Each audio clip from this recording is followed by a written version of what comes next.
So guys, कैसे लगे आपको ये कोन्स, प्लीज़ मुझे ज़रूर बताना। हाँ, बट आपको नहीं लगता इसमें कुछ मिसिंग है? इन कोन्स में कुछ मिसिंग है, आपको नहीं लगता? ये something is missing.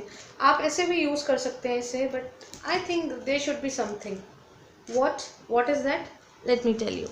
I'm going to use these pom-poms as cherries.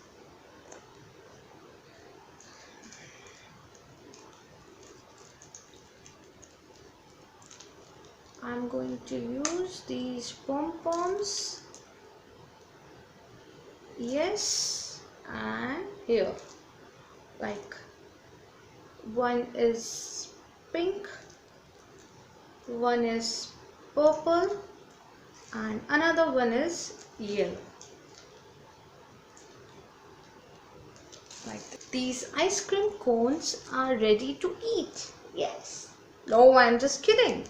These are for decorations. Alright, you also decorate your houses, you also throw the parties. Hope this lockdown period is going to finish soon and you are going to make these cones for the birthday parties.